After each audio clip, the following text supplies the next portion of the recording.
This is Handsome Scott Hansen, charmed I'm sure, and you are watching the I-70 hot tag. And Handsome said it, so you know it's real.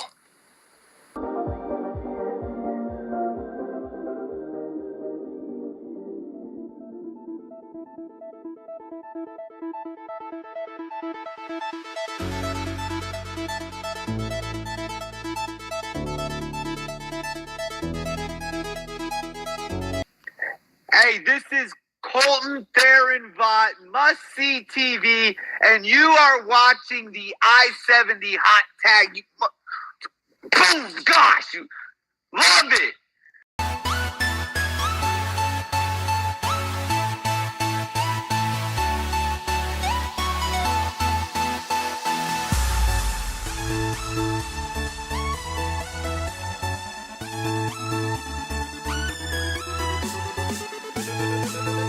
This is the sexy one, Sexy Rexy, and you are watching the I-70 hot tag, and that is sexy.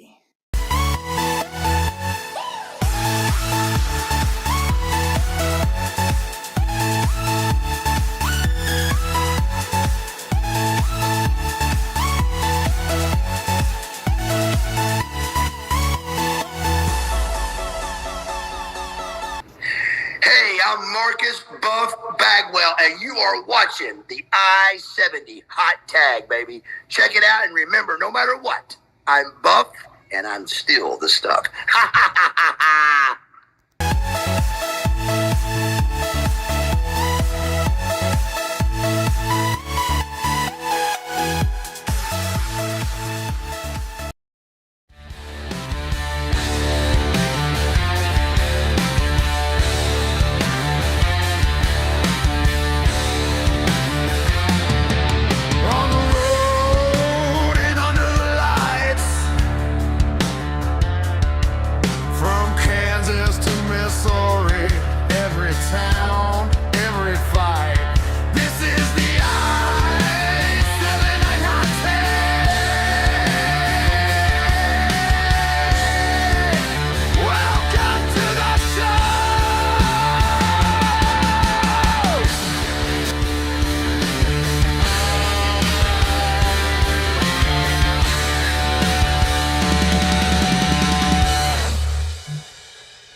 Ladies and gentlemen, welcome to episode 97? 7.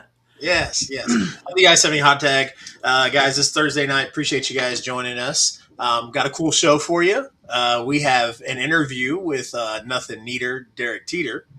And then we also are going to break down, we're going to go all the way back to April 2002. Your boy was 14 years old, and we're going to we're going to talk about Backlash in Kemper Arena. So that's going to be lots of fun. My name is Chase Riley. This is Josh Elliott. Josh, how are you, sir? I'm doing great, man. Was that show in Kemper, or was it at Sprint Center? It was at Kemper. Sprint Center didn't open until 2006. Right. Or 2005. I should have known. I was at that event. I couldn't remember the venue. Yep. Yes. Appreciate everybody joining us. If you guys can, make sure you hit the thumbs up buttons, the like buttons, the share buttons. Tell your friends you're watching the I-70 hot tag. And Josh, where all can you find the I-70 hot tag on social media? Yeah, you can follow us on Facebook. Just search the I-70 hot tag. You'll see the logo here at the bottom of our screen. You can also find us on YouTube. You search that same name, I-70 hot tag. All of our playlists are there. It's under JSE Studios.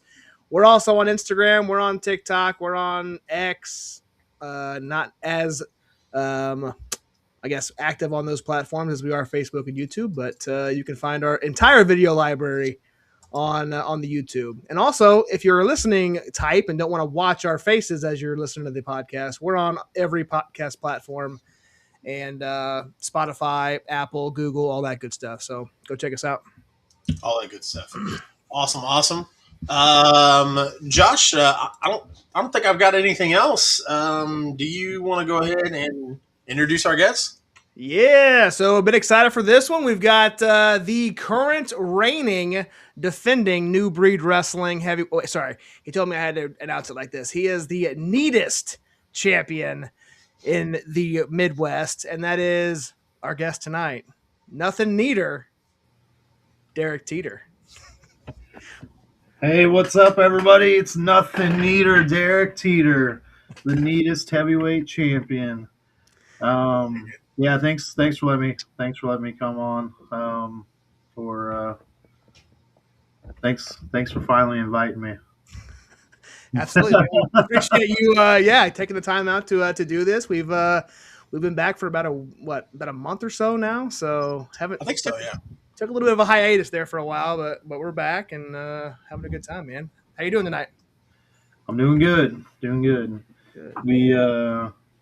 We went out with the family earlier tonight. I live in Macon, Missouri, and downtown did a cocoa crawl thing. You go to each business downtown, and they. I just thought I was getting regular cocoa, so didn't know we were going to start drinking right after work tonight. And they had adult beverages, like adult cocoa and kids cocoa, and so yeah. And then I got home and made just kept continuing on, you know.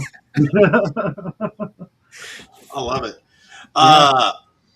Derek, kind of, just to kind of get to, know a little bit more about you and what you've got going on.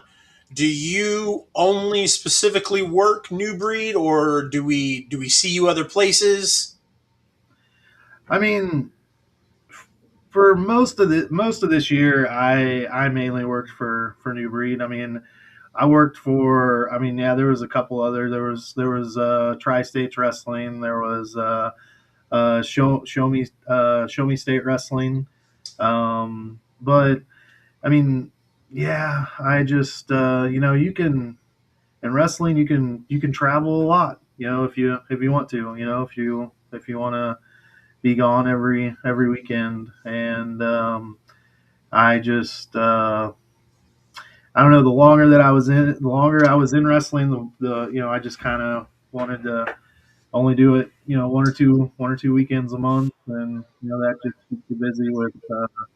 I have kids, and I don't want to miss out on their stuff. Like I still want to be their dad, and like my daughter, she's 17 years old. She's always been involved in cheerleading. They recently just became, or they won the cheerleading state for. I think it's 2A. Yeah, 2A large is what they won one state in, and so I mean, the last 2 years. So before that they got second place. So for them to finally win it, that's cool. And then my son, he's 10. I coach like all of his sports teams. So I mean, I stay pretty busy with that, and um, I mean, with wrestling, like whenever I first got into it, I got into it for me. But then, like whenever you're in it, and you're around the fans, like it's the little kids, like the little kids are the ones that really stick in your head, and they look up to you, kind of like you're some kind of superhero or something, and that's what's kind of cool about wrestling, in my opinion. And so I feel like at first you got into it for me, and then as you're in it, you're like you kind of start doing it for other people, and Yeah. and We some of us, and I didn't know, we talked a little bit off air about your start in the business. Like I didn't realize you got your start down in Oklahoma. yeah. So like I was telling you before we got on here, yep. Tim Rockwell with WFC, with Wrestling for a Cause. That's where I started. I went down to Oklahoma for 18 months straight. Like I didn't miss a show for a year and a half, and like getting to hang out with Tim, you get to learn, like he didn't just teach you, how to be a wrestler. He's got his own promotion. So I mean, you get to learn, or you get to see stuff that you don't normally, you know, learn, or unless you want to, Right. like I was telling you before we got on, like, it's, you can show up and work your match, and go home and leave, and that's cool, and then, but I just always wanted to, I'm like, the bigger picture of all of it, and so being, I like being involved. Did he have he owned his own promotion? Did he have a school as well that you attended and kind of trained with? So he did. I mean, like, he has his own school. He has his own school now, but it was no, like, we would set the ring up on a Friday night, and we would train till we couldn't, like, he'd teach me as much stuff as he could until we were done. And like, in the beginning, it started out with like more students, but then as time went on, it was like, there wasn't there wasn't as many students, but I just, I kept coming back, and then I eventually, my first match was, I didn't start as Nothin Neater, so I started as Skunk Ape. Sinister Skunk Ape Jr. is what I was. It was a mask guy, and that's what I did while I was in Oklahoma. And then I eventually met Craig, and started training at his place, and then it was just kind of, you started meeting people in Missouri, and it was that was that. And I mean, yeah, my ultimate goal was to get to Missouri, but like I was telling you, like, before we went on, it was just kind of weird how the, it was weird how Tim and I even met through Facebook, and then I ended up sending him a message just to kind of get the ball rolling. And then, I mean, I've learned in wrestling, it's a lot of networking, like, you Yeah. talk to, it's a lot of talking to people, like, if you really want to, go as far as you can possibly go, it's a lot of networking, Yep. I mean, yeah, you got to work hard too, but networking, the guys that network, in my opinion, get a lot farther. So one of the things I wanted to ask you about is, like, New Breed now. What, you know, are you like? I mean, obviously you're their heavyweight champion. Um, just had that match with Dr. Ison at the duel show with you and Show Me States. Yeah, Um, yeah, we've had a lot of matches this year. Dr. Ison and I have. yeah, That was a street fight in Moberly. That was a fun match. And then we had a tables match in Macon, and that was a fun match too. But yeah, anyway. no, I'm glad you, because I mean, obviously New Breed's kind of been what you would call home for the most part, right? Oh yeah, definitely. Yep. So It was if you can, like what I had in WFC in Oklahoma, I felt like I was looking for that in Missouri. Um, so yeah, I mean, New Breed became that very quickly. what would you say is the difference between New Breed now and New Breed when you first got there? Um, I don't know. I don't want to say like there's been a bunch. I mean, I don't know. I kind of feel like it's the it's this. I mean, it's the same. I mean, it's the same. There's been That there's works. been people come and go. But I mean, for the most part, I mean, it's been the same. I mean, um, Yeah, and I apologize, Derek. I didn't mean it like like that per se. I was just how do you perceive like you at New Breed when you first got there compared to now? oh yeah. Especially, Well, I mean, especially with you I being the heavyweight champion. You kind of been there a while. yeah. So I mean, Um,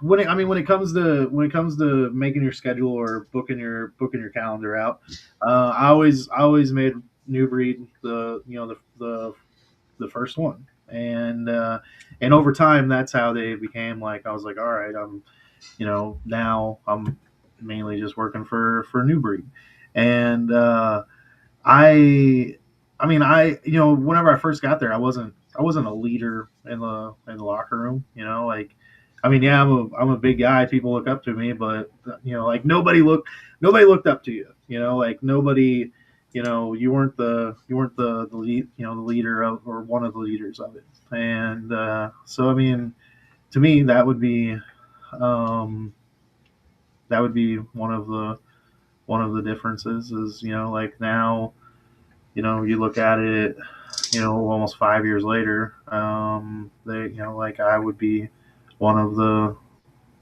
one of the leaders of the locker room and in New Breed. But that took, that takes time. And but whenever, um, but by the time, whenever I got to New Breed, by the end of that year, I was already I was already their champion. So I kind of knew.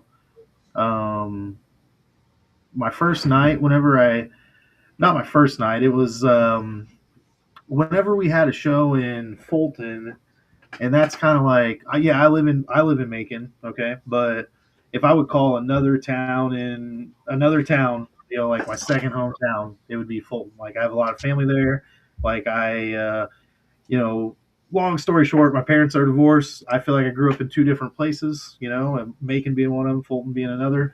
So whenever I showed up in Fulton that day, they're like, "Hey, we got this new belt, and we're going to have a battle royal for it, and you're gonna win the belt." And I was like, "Wow, like that's cool." And so I wasn't expecting that. So, and then you can tell that whenever I first got there, I probably ruffled some people's feathers that didn't think Derek Teter was so neat. And but that's life. That's any that's you could be wrestling or you could be selling cars or selling tennis shoes or wherever. It's Yeah, you're there to make money, not friends. yeah. Well, just there's not a whole lot of money in wrestling, but yes, you have certain goals, and yes, my goal Yeah. was I want to be champion. Like, if you're like not wanting to be champion, then it's kind of maybe you're not maybe you're not a wrestler, maybe you're a manager, maybe you work backstage or something. But I feel like every wrestler wants to be the champion, wants to be the top guy, and Right. so yeah, that was my goal, and it was cool to do that within your first year. But then it's but that's don't know what else to say. No, that's good. When we first started the show, speaking of, let's look over the comments here. Dean Houston's in the house. Appreciate Dean. Also, we got a familiar face, Travis Phelan's in the house. Sounds neat. Appreciate him tuning in. But when we first started this back in April of 2022, we had seen you kind of doing some work out in Middle Missouri as Nothin Neater. So we've kind of only known the Nothin Neater character. Has there been? I know you mentioned the one in Oklahoma, but have you always been Nothin Neater in Missouri, and have you always primarily been the heel? And if you have been a babyface, kind of talk to us about both and which one you prefer and which one you would rather be out there in Missouri. So, okay, so whenever I met Craig and started training at Craig's, I didn't have.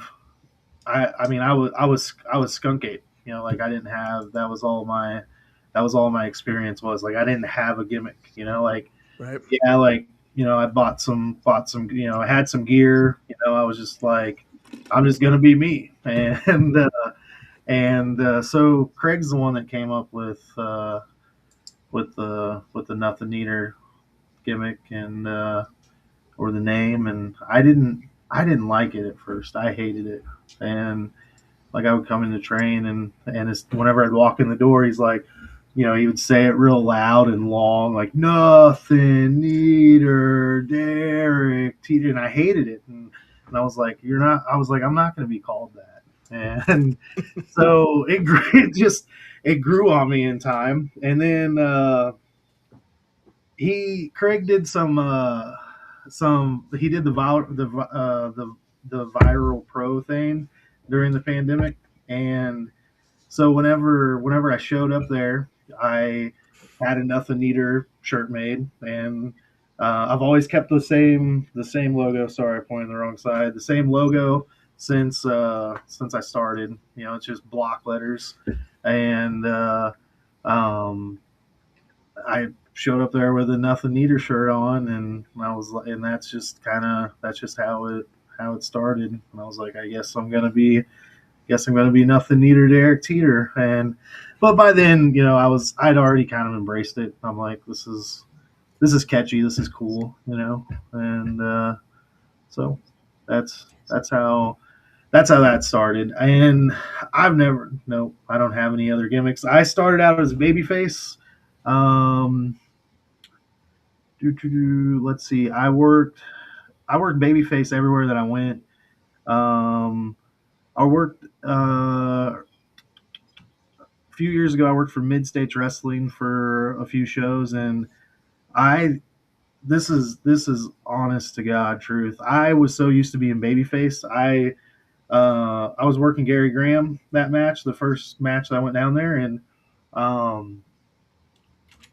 I just thought I was babyface all the way up until Gary and I are getting ready to go out the curtain, and I was like, oh yeah, like I'm face, and he's like, oh no way, man. He's like, they love me here, and he's like, I'm always face, and I was like, whoa, what? I was like, and that was my first time getting to be heel outside of the Skunk Ape stuff, which the Skunk Ape stuff wasn't, like you're in a mask, you're learning, and so I walk out the curtain, and I'm used to giving everybody high fives, whenever I come out the curtain, and the first couple of little kids stick their hands out, and I go to act like I'm getting ready to give them a high five, and then boom, I'm like, oh, and that's, that was fun. It was fun being a bad guy. Okay, so I got my first taste of being a bad guy there, and then I was still babyface for a while,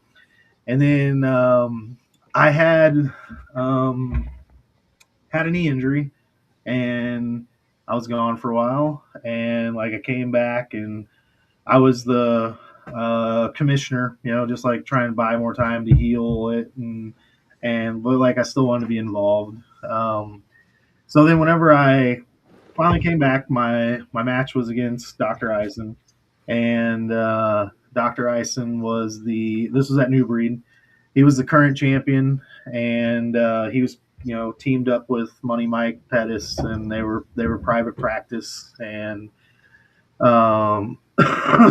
that's whenever we flip flop roles in that night, and I won the championship with Money Mike's help, and then that's when System of Brutality or SOB, that's when that started. So I that's been a while now, hasn't it? Do what? That's been a while now, hasn't it? Yeah, that was 2 years ago. 2 years ago this month.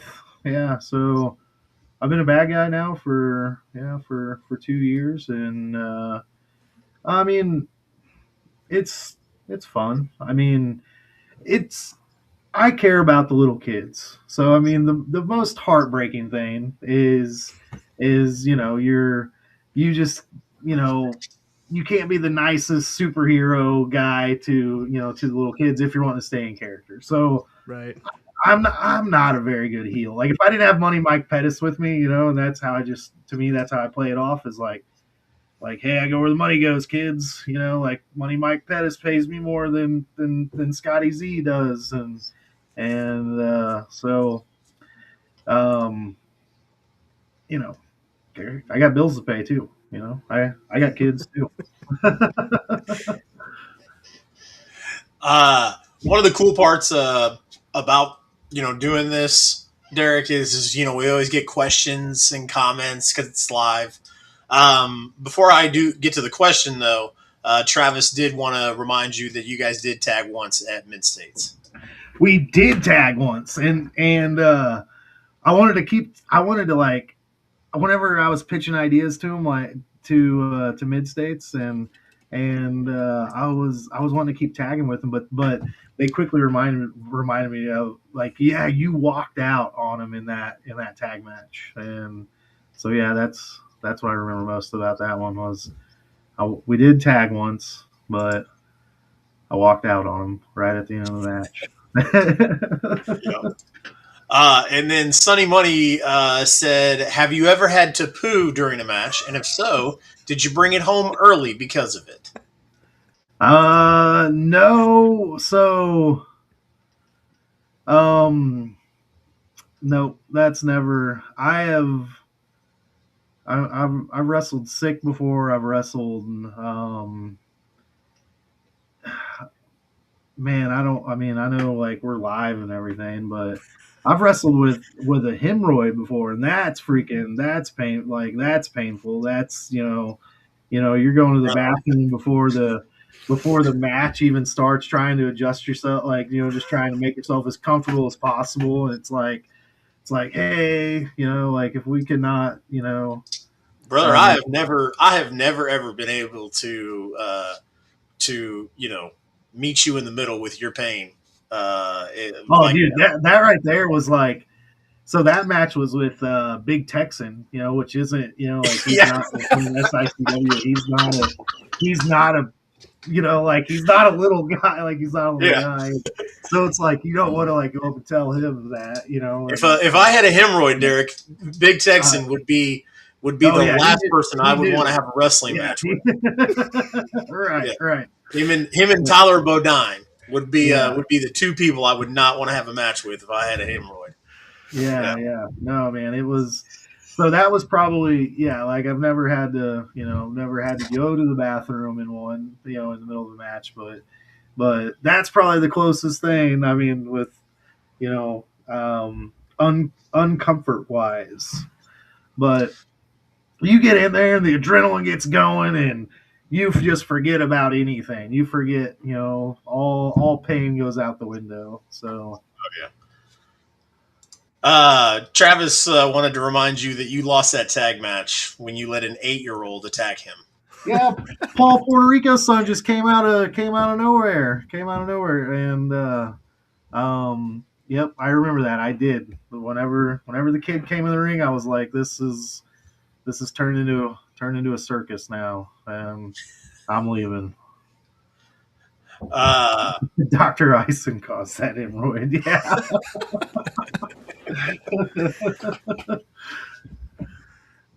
Man. So go ahead, Jace. No, I was gonna say when you were in Oklahoma wrestling, did you also live in Oklahoma? No. So it was like I was saying before we got on here. All right. My dog is scratching at the door trying to get in. The back then, this would have been like 2017, 18, somewhere in there. There was, remember, like the you could put your favorite sports logo down in the corner of your profile picture on Facebook. Okay, so my favorite team, or my favorite football team, is the Dallas Cowboys. So that's what I did, and I like to hang out in my backyard. I like to grill. That's my favorite place to hang out. Drink a few drinks, and I have my own fantasy football league that we play for a wrestling belt, every year, and we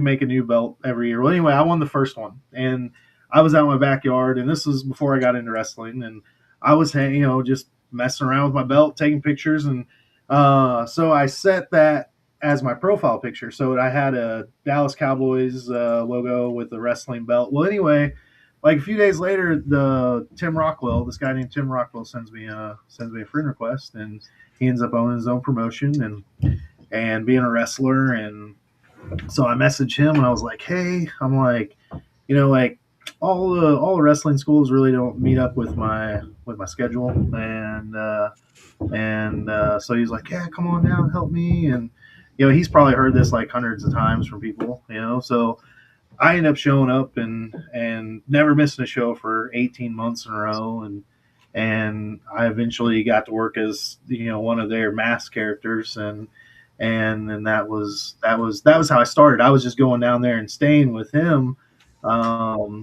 for whenever they would have a show, and we'd train on Friday nights and train during the day on Saturday while we're getting ready for the show, and that was how I started. Then eventually I met Craig, and I found out Craig only lived an hour and a half away from me and had his own ring, and so then that was how I got started in Missouri. But yeah, it all came from a stupid Facebook profile picture, and if that would have never happened, I'd probably never be in wrestling.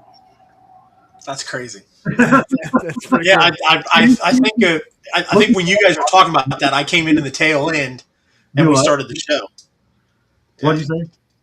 I said I'm pretty sure you guys were talking about that when I came in. Yeah. We were. We had just started the show.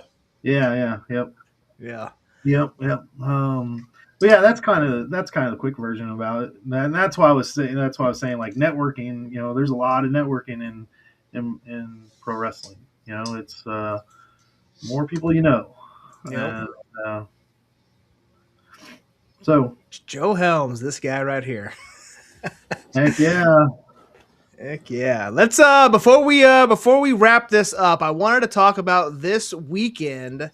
Eldon, Missouri. Looks like New Breed is going to have a show, Toys for Tots, out in Eldon. Kind of talk to us about this event, and this is an annual thing for them. I think they do the Toys for Tots every year, which is a pretty cool deal.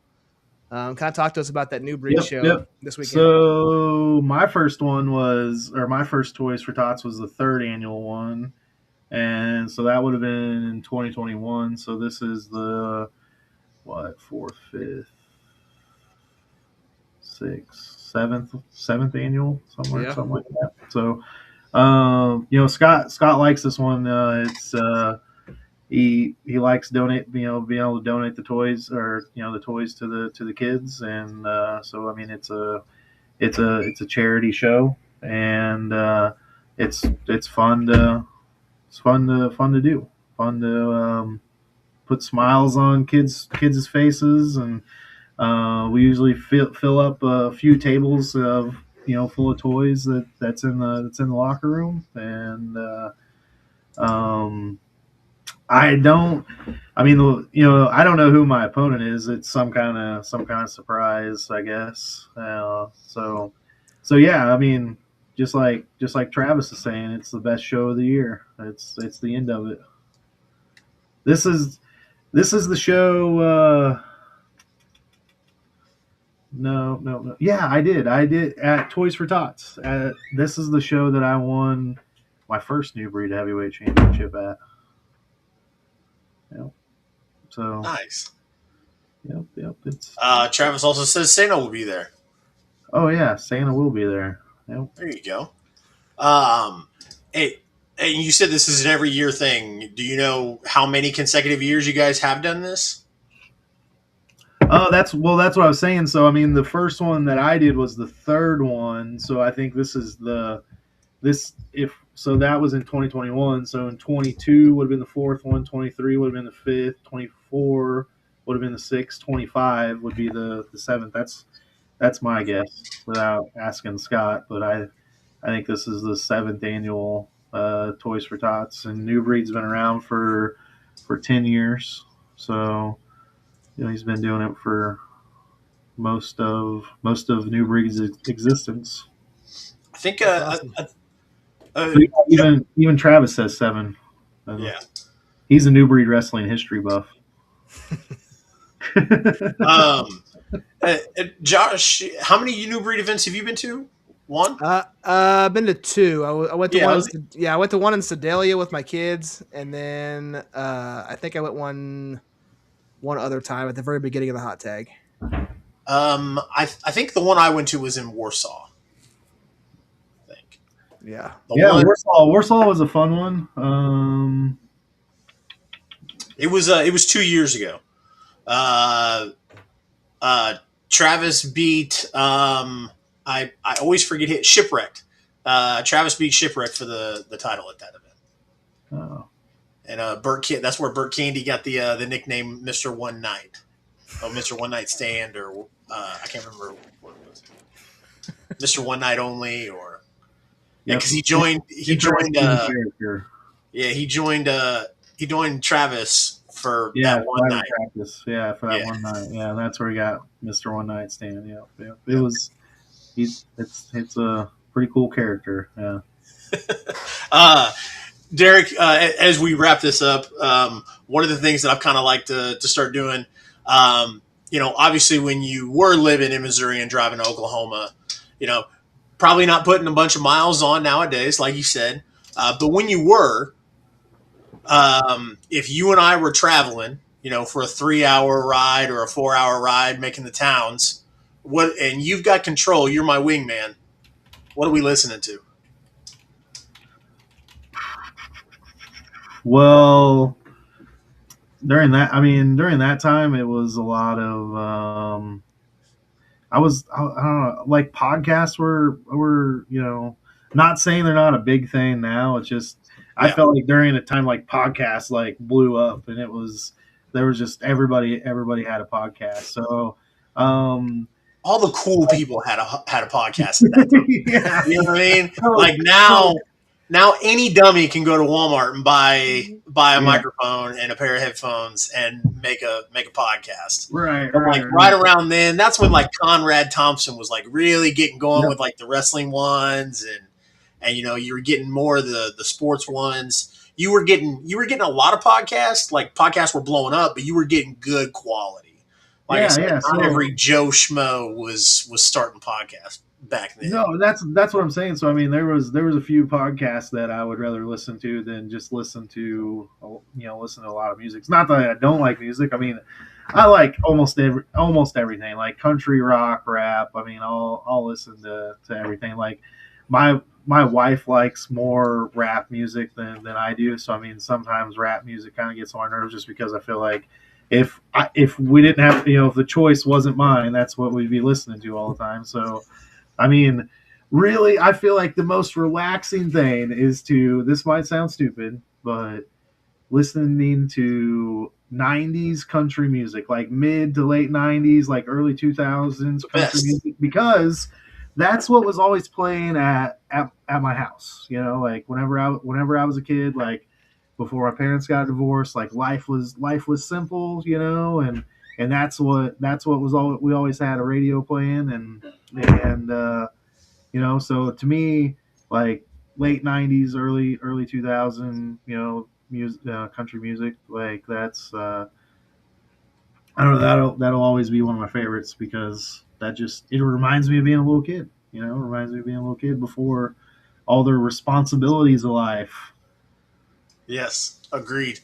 But I mean, as an adult, I'll listen to almost anything. But whenever you got a long drive, especially like then, the podcasts were big. So there was a few podcasts that I like listening to. But I've always had Sirius XM radio. So it's you find your or Apple Music is what I didn't renew my last subscription to Sirius XM Radio because I felt like we were just already paying a lot for Apple Music, and you can download whatever you want. You can download almost whatever you want and listen to whatever you want whenever you want. So I don't know. I hope that answers your question. Yeah, man. I mean, if we're listening to podcasts instead of music, I'm down. Like I said, Just And a like few I said, dude, during that time there was just a lot. Like I feel like everyone had a podcast, so it Oh, was there were some interesting ones out there. Yeah. And, but yeah, most of them were wrestling ones. So you mentioned a little bit earlier about some of the merch that you've got. Is there a spot where outside of the shows where people could go buy some Nothin Neater merch? I wish there was. You could just hit me up on Facebook, and then I've mailed merch out to people. Like I don't. I mean, other than shows, I mean, I I don't know. I'm the worst person about it. So I'm like I used to pride myself so much in like the merch sales and everything, and now like now that I'm the bad, you're the bad guy. Bad guy compared to good guy. Bad guys just don't sell that much merch. Like we had the SOB shirts, but like we still have those, but those just don't sell as much as what like now that it's 2 years 2 years of doing it. So I feel like everyone's already bought one. I don't have a very big merch table, I but yeah, I mean I still have Nothin Neater shirts. I got Nothin Neater hats. I got SOB shirts. I don't do the towels anymore. I used to do the towels because I felt like I needed to have a in between price point, like for the people that didn't have $20. They're like, oh, well, how much money you got? And Right. as the little kids come up to you, like showing you all, the money that they have. And it's like, well, I got $2 stickers. I got $10 towels. So that was the only reason why I ever had a towel, was just to be able to sell at a merch table for $10. And whenever you only pay a couple dollars for them. But yeah, no online, no, I don't have anywhere to really buy them. Just hit me up the old fashioned way. Where would people find you on social media? So I'm becoming an old man, so mostly just on Facebook.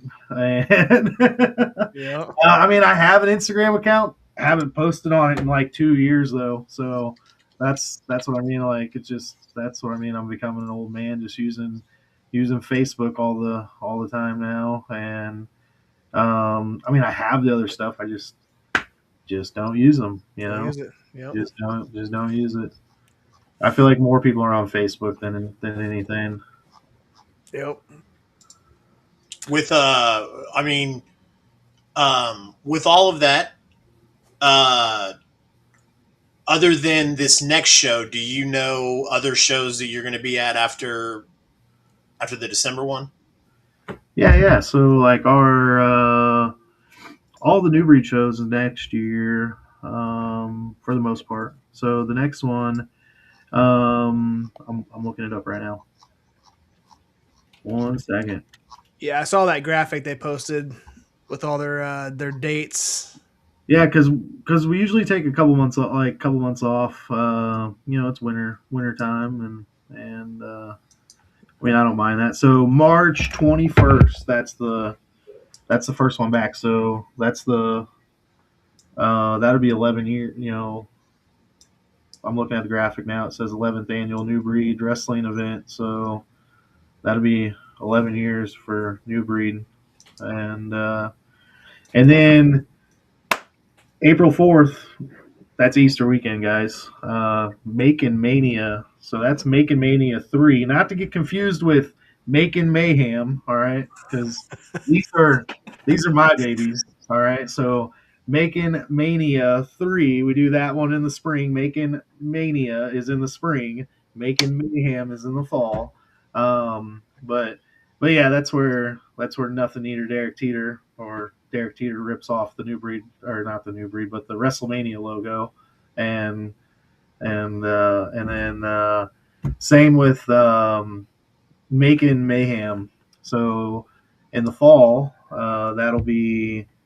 I was just looking at the graphic. So September 19th, Macon Mayhem. That'll be Macon Mayhem 4. That's in the fall.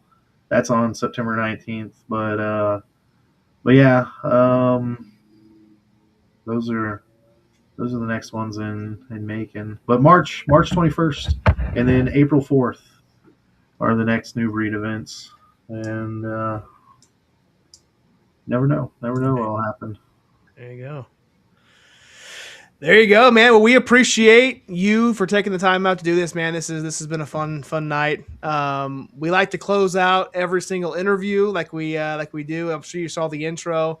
We like to put you center screen. If you wouldn't mind kind of turning the gimmick up just a little bit and saying this is Nothin Neater, Derek Teter, and you're watching the I-70 Hot Tag. All right, so let me make sure I can remember this. No, I got it, man. All right. All right, you can start when you get full screen. Okay. Hey, what's up? This is Nothin Neater, Derek Teter, and you're watching the I-70 Hot Tag. Now that's neat. Love it. Derek, we appreciate you taking time tonight, and a lot of fun, man. And we won't see you, but everybody else will see you and New Breed in December. Yeah, New Breed this Saturday night, Eldon, Missouri. Toys for See you guys tots. there. Yes, sir. All right. Have a good night, sir. Yep. Thanks. Take care. Bye. All right. Nothin Neater, Derek Teter. Yes, sir. Appreciate Derek hanging out with us tonight. If I seem a little pre-distracted, I was trying to find something really quick. Well, then- here in a couple minutes, we're going to dive into what was it? April 2022 or 2002. Easy for me to say. Backlash, which happened in Kansas City, Missouri. We are going to cover that. Both of us were in attendance for back before. I don't think we even knew each other at 2002. No. So it's gonna be fun to jump into that. What are you looking for? I'm getting the card pulled up. Oh, gotcha. Yep. Cool. All right. So let's jump into this, man. What do you remember, like, just before we jump off? Like, what was the first, like, when I said Backlash, what's the first thing that jumped out at you for Backlash 2002? Before looking at the card, what happened, rewatching it? Yeah. Also, this was bugging me. This is the bleach spot, and I couldn't stop staring at it. I was like, bro, what is on my shirt? And I kept like, oh my God, it was messing with me so bad. Yeah. And then also, obviously, the bars. For whatever reason, it showed you and Derek have like perfect reception, and I've got 2 bars, sometimes 1 bar. And I was like, opening up my Xfinity app, and I'm like, dude, what is going on with my internet? Like, this is frustrating. No. So funny when you brought that up, the first thing I always think of is I went with Mickey Phillips. His parents bought us tickets to Backlash for my birthday. And this is funny now because this is hilarious that I can talk about this now. So I was 14. People that knew Chase when Chase was 14, teenage Chase was a little rough, just a little bit. So, bro, I didn't even know if we were going to get to go because I spent like 2 nights at their house. And the first night, they found a lighter in my pocket. And, bro, they were fuming. Okay? My friend Mickey's parents were Catholic. They are extremely conservative. And any parent would have been pissed that some little delinquent has cigarettes and a lighter in his pocket. And, bro, like, I waited because, like I said, they specifically bought those tickets for me and Mickey for my birthday. And, like, bro, I was like, my gut was turning. I was like, bro, they're about to not take us. I'm about to lose my birthday present. because your ass was smoking cigarettes. Yep. But no, I ended up going. Then also funny, my sister was gonna take me, and my sister didn't tell me until 2 days before the event. She was like, "Hey, I won tickets to this event on the radio, and was going to take you for your birthday." I was like, "Well, my friend, his parents already bought us tickets, so like I couldn't." And like, bro, they paid good money for those tickets, and we were still up in the nosebleeds. Yep. And my sister won tickets from 98.9 The Rock, and bro, she was front row, second level. Wow. On like in the middle. And so, but we had a blast. It was funny because this event got brought up in a Facebook post somewhere, and Mickey had commented on it and was like, those drunk guys yelling about the honky tonk man. And bro, like, had I not read that, it wouldn't have triggered a memory, but it did. And like every single time something happened, these drunk guys right next to us would have me, Mickey, and his dad rolling. Because every single time something happened, they go, "Where's the honky tonk man?" Just a group of like 4 guys, and they were drunk as hell. Great. Yeah, man, that's what I think of when somebody says Backlash 2002.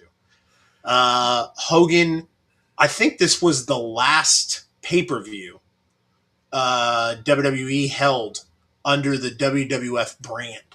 Yeah, they turned to WWE, I think, the following Raw, if I'm not mistaken. Yeah. Yeah, man. I went with Anthony Kafer of all people. Me, my dad, Anthony Kafer, and his dad. And it was funny because his dad was not a wrestling fan, was not into it. And you can tell when people, it is so funny to watch people who are not into it try to get into it, and he just couldn't. It was just hilarious.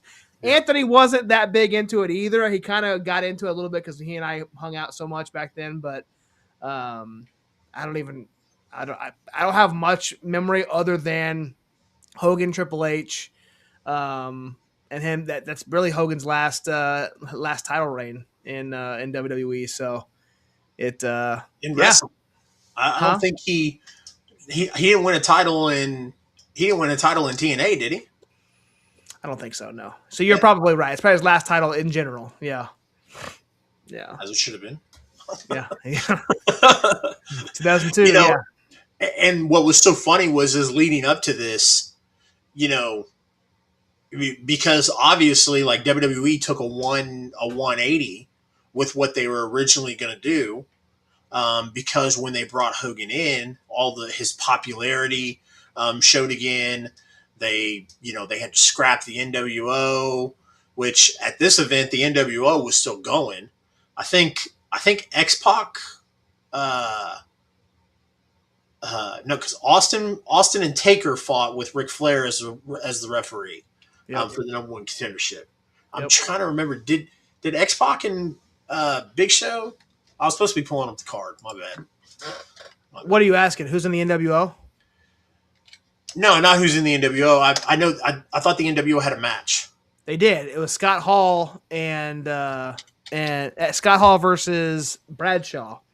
Oh, and X-Pac was on his side, and X-Pac came out wearing Kane's mask. That's right. Okay. So, yeah, like it. Yeah.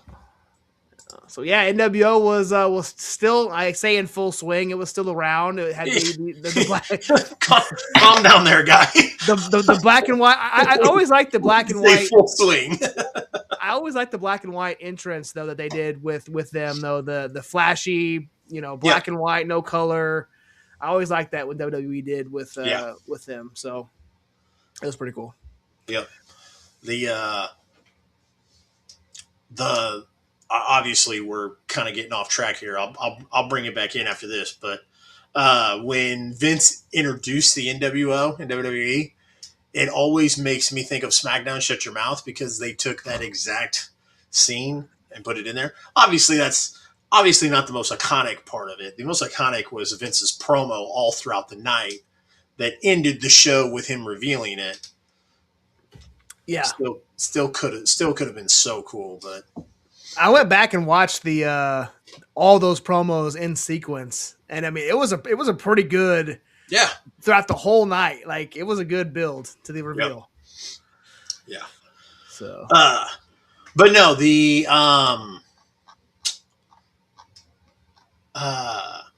let's kick this thing off, man. You gave your first memory when you think of it. I gave mine. Let's jump into this.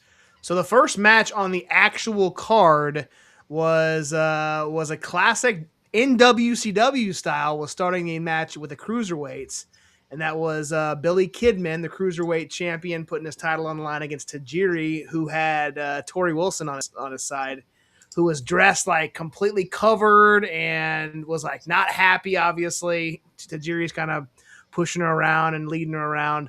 Yeah.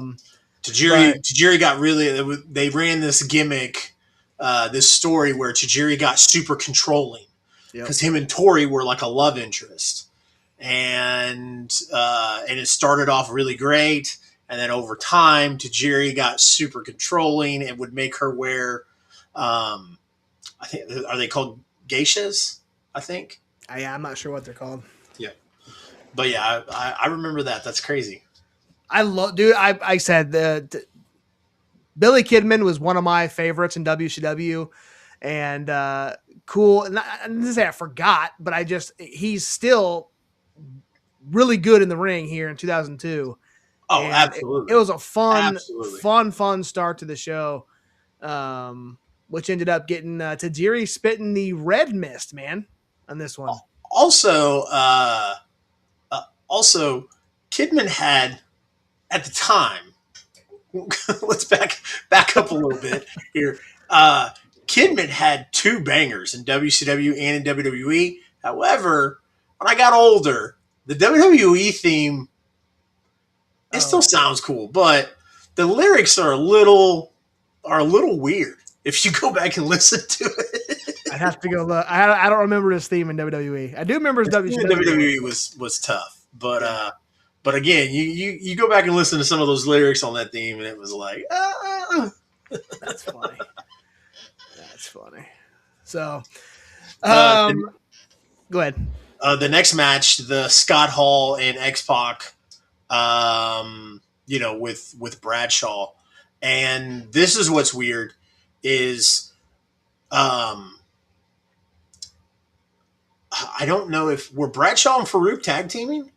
No, they were not at this point. They were still together, like obviously with the APA, but they were not.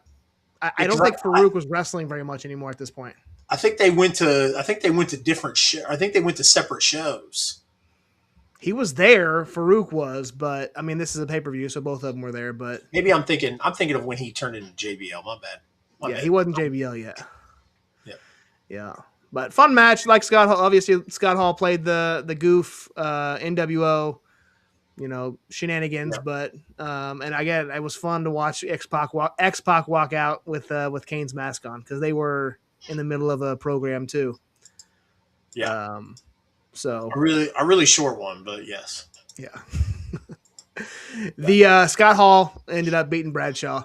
They took Kane off. They took Kane off TV. And then Kane came back later in the summer, and when he came back in the summer, he came back with the mask that had like the mouth part missing. So, yeah, that's right. All right. The next match, the women's title match. Jazz, the women's champion. I love this match. Taking on Trish Stratus. This match is underrated. Jazz as a whole was underrated.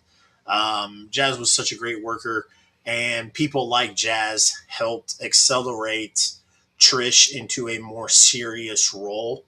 Don't get me wrong, like obviously Trish and Lita had great chemistry and great history with one another, but these matches with Jazz helped Trish again excel to become the women's wrestler she ended up being. So Yeah, I 1,000% agree. I started looking up some Jazz matches after I watched this because I forgot this match happened on the card, and yeah, I couldn't agree more. And this was in the point in time where Trish and Molly Holly were in a feud for the number one contendership, and Molly actually started off the match by beating up Trish Stratus, but which ultimately played into the loss. But correct. yes, and yeah, Jazz can retain the title with the help of Molly Holly. So, all right, we're here.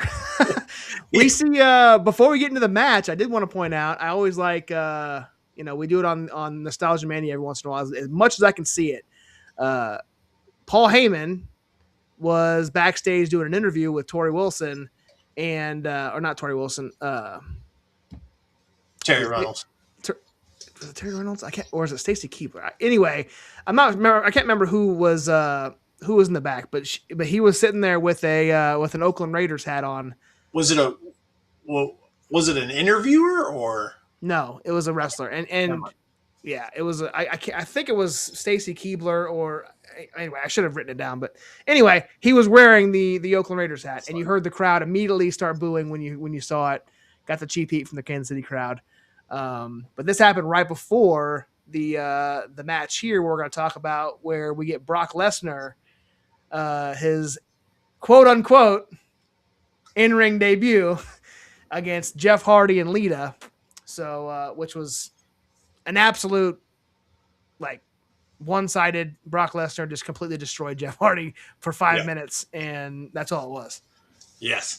I actually, for the very few of you that are watching right now, unless somebody comes back and watches this, don't know if we're getting any plays on the replays, but I was going to make fun of Josh earlier today because Josh last week said that this was Brock Lesnar's first match.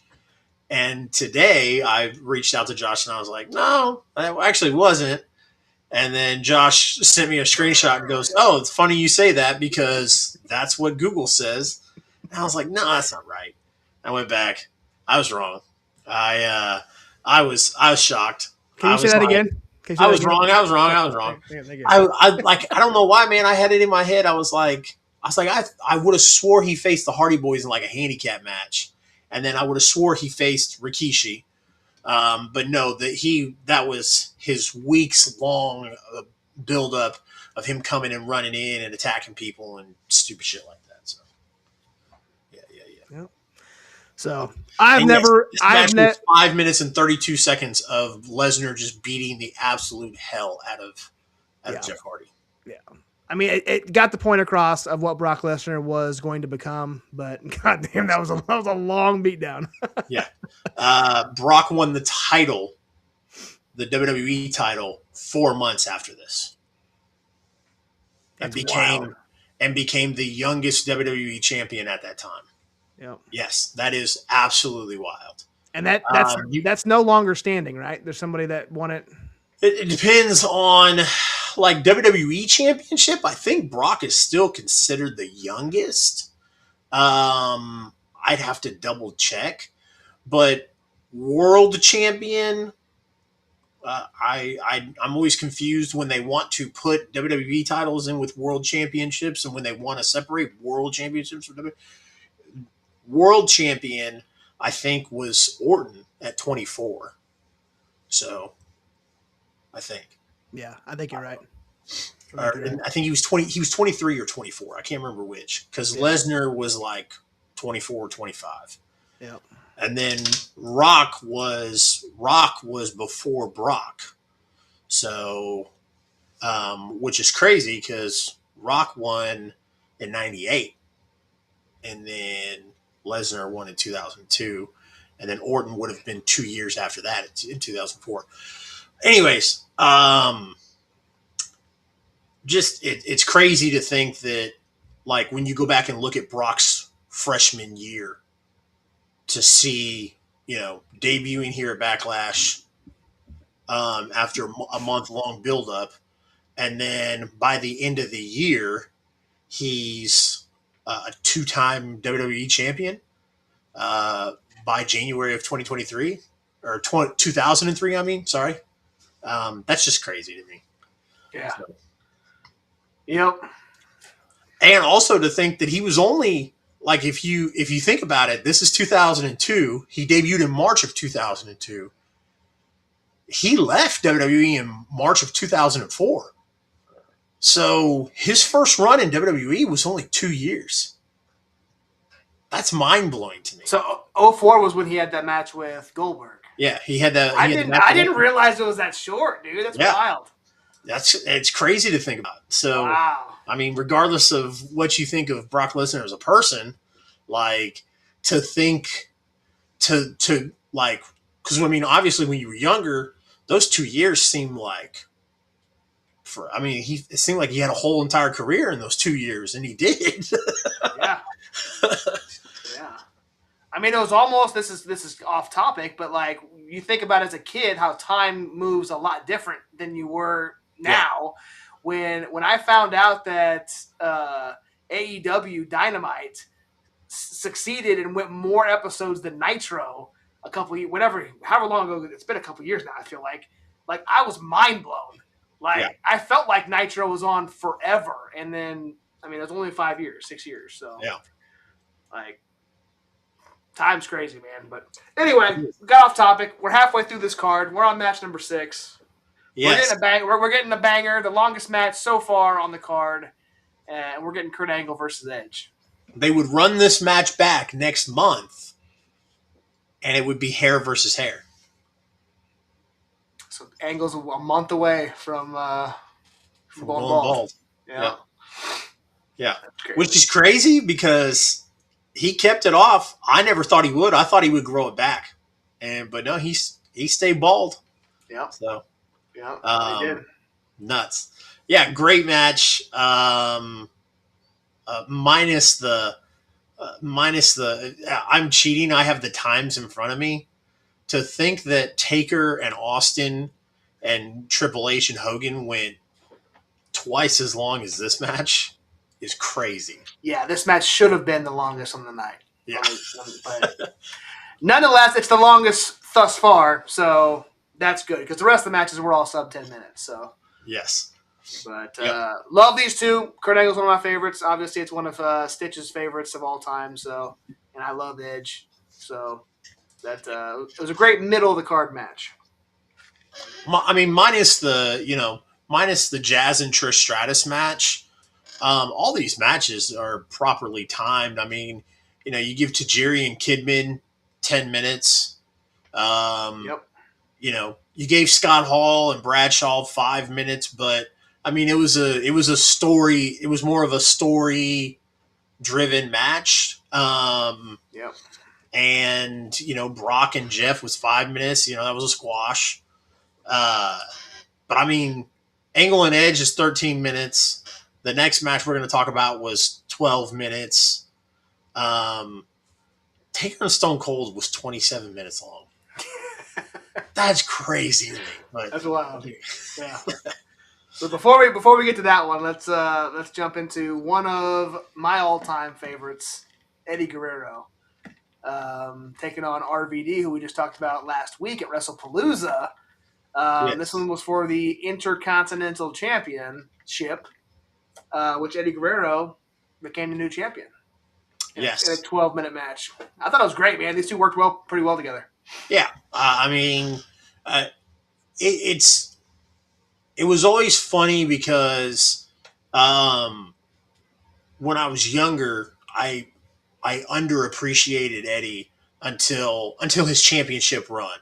Then when his championship run came, I was like, went back and watched a bunch of Eddie stuff and like realized how underappreciated he was.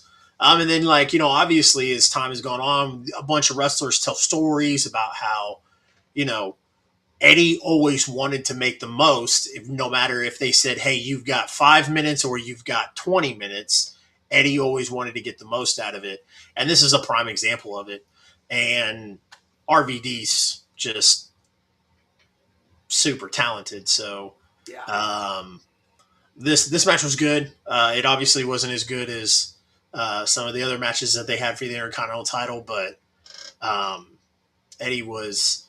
This was right after the draft, the very first draft, and you go back and watch that Eddie stuff from then, and it's him trying to excel the Intercontinental title, and it's good stuff. Yeah, and just I don't know how long prior, a month before or a couple weeks before, RVD just had a damn good match with Undertaker in the main event of the tournament that decided who was going on to be the number one contender for the heavyweight title or undisputed title, I guess. So, Yes. yeah, great worker. I love RVD, Eddie Guerrero, some of his early WCW shit. Like if you go back and watch some of his, where they underappreciated him heavily in WCW, his swagger and his demeanor was just always phenomenal. I was the same, man. I underappreciated him until after the fact. Yeah. Right. So, but anyway, let's get to that number one contender match. The Undertaker versus Stone Cold. 27 minutes. Damn near a half hour. Where is Nick Chin? Because I promise you, nobody let those three go out there and agree to a 27-minute match.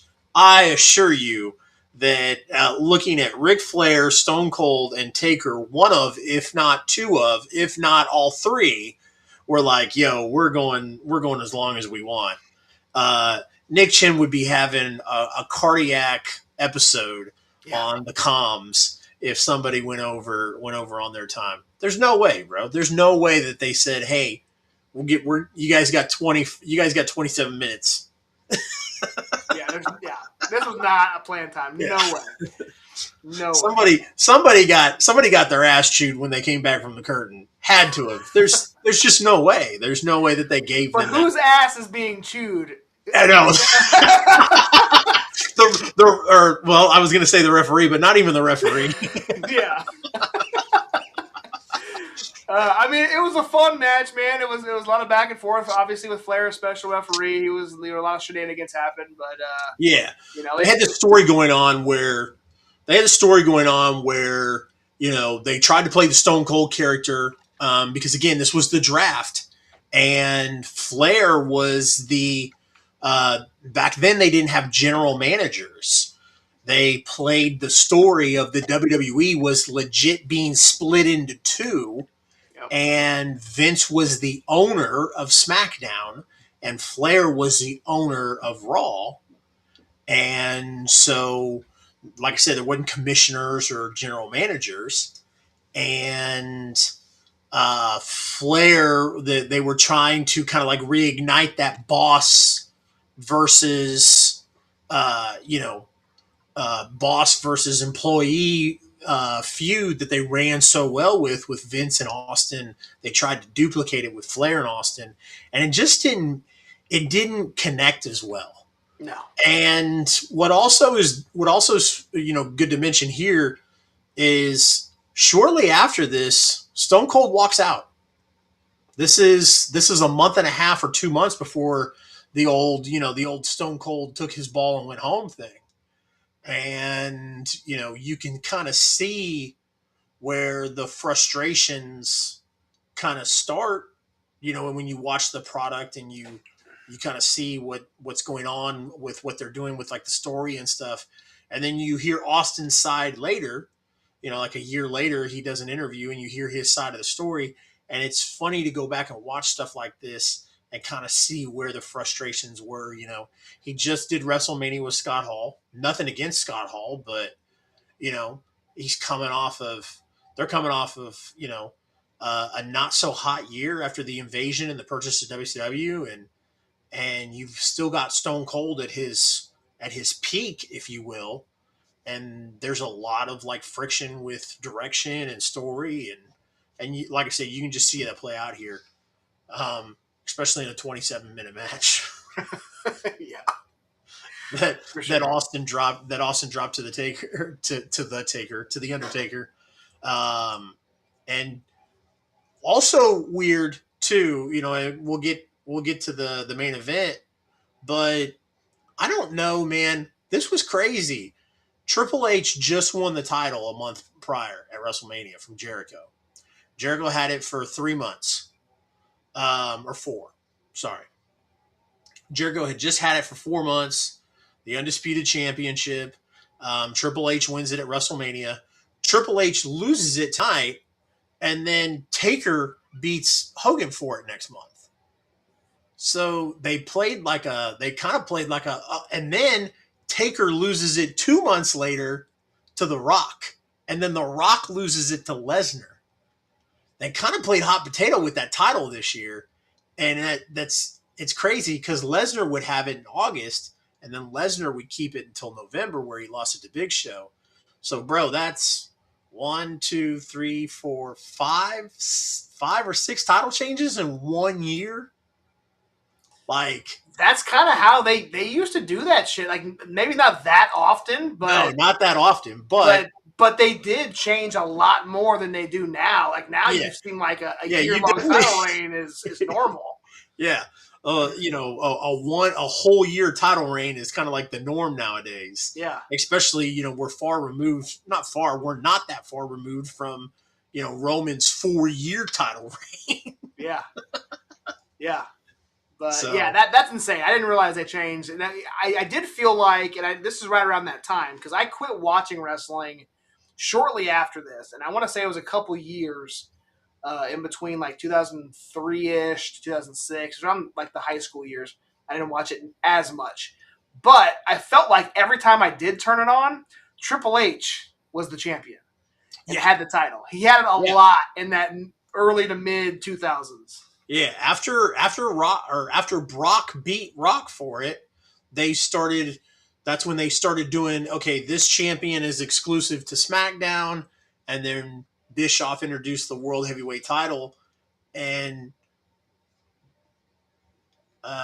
he lost it to Shawn for like a month, and then he won it back.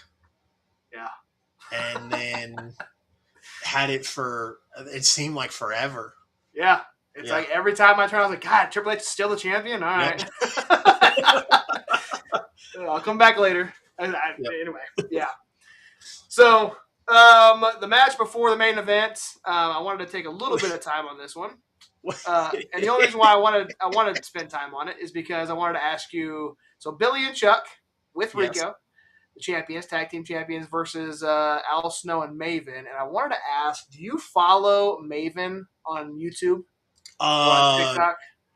If you're not following Maven, you're either not on the internet, B, not a pro wrestling fan, or C, dumb. I don't know. I don't know. Phenomenal content, dude. Oh, if you my guys, God. It's like so Jay funny. said, go follow it. Yeah. Bro, I think I sent you like the cuts. Yes. When he messes up in the middle of a sentence, God fucking dude. It's great. It's such good shit, dude. But not this match. This match isn't good shit. No, it's not. So obviously, gigantic elephant in the room that's not me. Josh and I partake a little bit, and on the admin side of a wrestling promotion. And since we've started that, I don't really like, I don't like shitting on wrestling so much.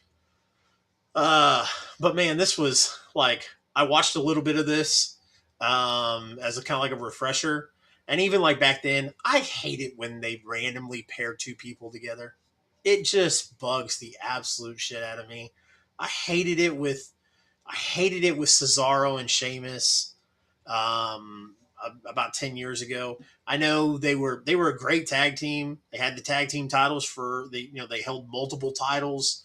I hate it. I've always hated it when wrestling just pairs 2 random ass people together. And Yeah. And this was one of those. Billy and Chuck, loved Billy and Chuck. I thought they were great stuff. I thought they were great TV. Um, Rico, funny, I just passed a video on YouTube of a dark match on Monday Night Raw from 2001 that featured Rico and Brock Lesnar as a tag team facing the OVW Tag Team Champions. And I forgot who the OVW Tag Team Champions were. Shit. But yeah, dude, it was crazy. It was a Monday Night Raw dark match from 2001 with Rico and Brock Lesnar tag teaming against facing the OVW Tag Team Champions. Crazy. That's wild. That's Yeah. wild. Yeah, Billy had an interview with Chris I don't Van know if Vliet. it was Van Vliet, and he talks about the tag team with Chuck, and it, you know, kind of how it formed, how it was, and he really enjoyed like that pairing and what they did in the early 2000s and here. So, by the way, go check Van Vliet out. His fucking interviews are phenomenal. But that one specifically, I just watched. Everybody fully. and their mom follows Van Vliet. I know. You telling people, hey, go check out Chris Van Vliet. Like, hey, like no, hey, go outside and look at the sky. grass is green, bitch. Like, dumbass. But anyway, yeah, that was a great interview. If you haven't seen it, go check it out. Yes, absolutely. Anyway, main event. Still one of my favorite segments of all time. Again, we're off track, but I don't care. Okay. One of my favorite segments of all time is the ceremony between Billy and Chuck. Yes. And bro, that was Bischoff, right? Bro, you couldn't tell me that was you. There's nobody on this planet that could have said, hey, that's Eric Bischoff in disguise. So, bro, when it happened, like, I came out of my seat. Like, it was the only thing Stitch and I talked about for fucking 2 years after it happened. when they get you with something like that, that's something that's good, man. Yeah. Like, because, bro, nobody, I don't care who you are, dude, nobody could convince me that you knew that was Eric Bischoff. Yeah. I go back and I've watched it a billion times, and like even watching it recently, I'll still look at it and be like, God, dude, I couldn't believe that was Bischoff. Yeah, it was great. Good shit. All right, main event city, Hollywood, Hulk Hogan, Triple H, undisputed championship, 22-minute match. Obviously, as a kid, I grew up as an avid Hulkamaniac. I was the only reason I switched from WWF to WCW in 95 when he showed up on WCW. And still here, when he came in as the NWO, I was fucking excited, pumped here. I loved the fact that they gave him the title here, even though it was only for a month. Still didn't remember that. But Taker gets involved in this one. Yes. And causes Triple H to lose. Yes. So I was a huge fan of Hogan coming back. I was a huge fan of the NWO. So I wasn't a huge fan of him going red and yellow. I wanted the NWO to go a little bit longer. It was what it was. However, Triple H was my favorite. Especially like Triple H had been my favorite since like 2000. And prior to Hunter Shawn was my favorite. So like Shawn and Hunter were my favorites growing up. Always thought Hunter had great in-ring psychology. Obviously, that ended up being correct.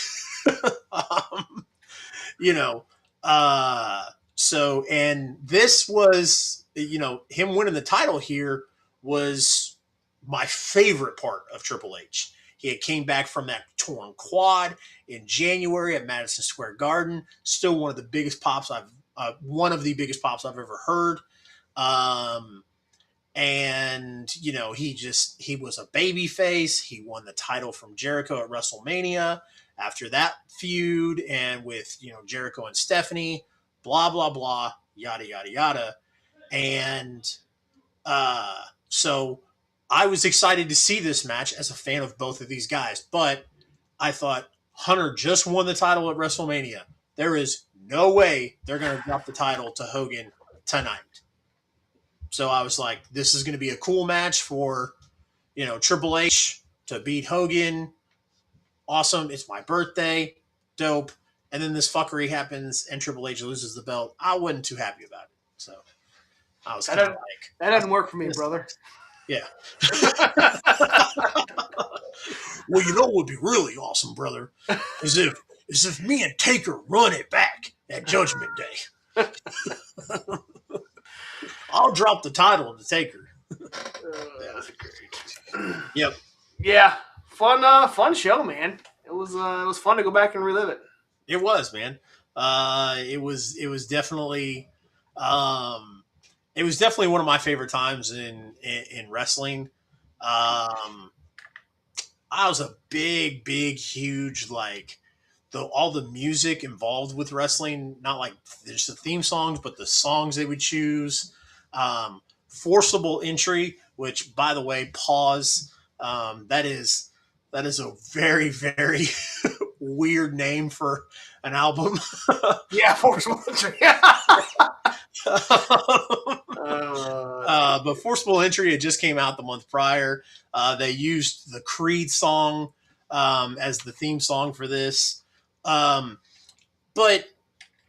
kind of going back to the main event, one thing, and I've told you this, and I think I've said it on this show, man, one of the things that bugs me about going back and watching replay of wrestling is they edit out all the audios and stuff and some of the music for copyright and stuff. And I get it. Like, they have to for copyright. They're obviously not going to pay Jimi Hendrix estate all that money for all these years just to hold on to the song, man. But that was the coolest thing about the Hogan run was that he used Jimi Hendrix. Because when he was in WCW, he used Voodoo Child all the time. No matter until he came back as Red and Yellow Hogan. But when he was Hollywood, he used Voodoo Child all the time. And then he came back in WWE and he was using the NWO's theme song, and I was like, that sucks. And then when he switched to Red and Yellow, he came out with Voodoo Child. And so that was super cool. So when I watch this, I go online and find like a dubbed from, the actual pay-per-view or a VHS or whatever. So I can hear that instead of hearing that god awful default music that they put over the audios. It was bad enough they went back and fucking edited out the WWF scratch symbol and changed it to the WWE one. Yeah. But, like, stop editing the music. Right. But also I understand because they don't want to pay for it. So that's it, man. That's all I got. That's all you got. Man, great episode. Nothin Neater, Derek Teter. Then we talk about Backlash WWF. Next week, though, man, this is going to be fun. This is going to close out the year for us. This is our last episode until 2026, which we are quickly approaching our I almost said 1 year, our 100th episode. But to close out the year, we're talking to Tommy Davis. Hell yeah, the Limb Ripper, Tommy Davis. Tommy's super special. I'm a big fan of Tommy Davis. Saw him primarily at St. Louis Anarchy, which Anarchy does a great job of taking young kids like Tommy and giving them an outlet to perform and make a name for themselves. And Tommy extremely has done a great job of that. So super, super excited to talk to Tommy next week. Yes, it's gonna be fun. We've seen him out at Fountain City Pro a couple times.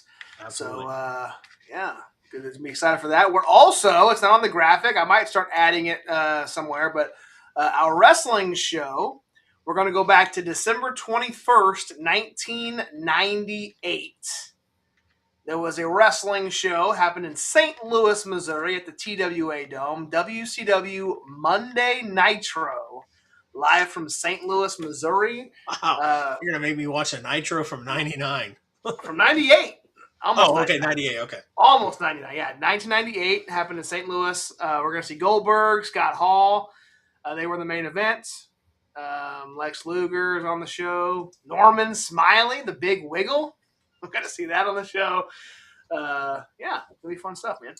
That's awesome. I love it. All right. Anything else? Nope. Like, follow, share, subscribe, all that good stuff on all of our socials and podcasts. We appreciate it. Wait a minute. I want you to talk about this. Oh, yes. Fountain City Pro versus the World at the Funny Bone Comedy Club. Thursday, January 15th. Fountain City Pro's debut in Missouri. The first match announced, the newly crowned inaugural tag team champions put their tag team titles on the line against technical difficulties. Moses and Raheem took a break from technical difficulties to pursue singles careers. They've started teaming back up again. And this is going to be awesome, dude. I'm excited for this. I'm super excited because I don't think there's anybody here right now besides you and I, Josh. But I like planting Easter eggs for people to find. Maybe nobody hears this. Maybe they do. When we announced the world title, or not the world title match, but the Fountain City Pro title match, it's going to be super awesome. So got a big match planned to announce very, very soon. So FunnyBoneKC.com. Get your tickets. Get your tickets now. You're gonna want to be there for the first Fountain City Pro Missouri show. It's gonna be a fun time. Yes. So that's all I got. Indeed. That's all I got. Close us out, sir. All right. Ladies and gentlemen, my name is Chase. This is Josh. And as always, adios.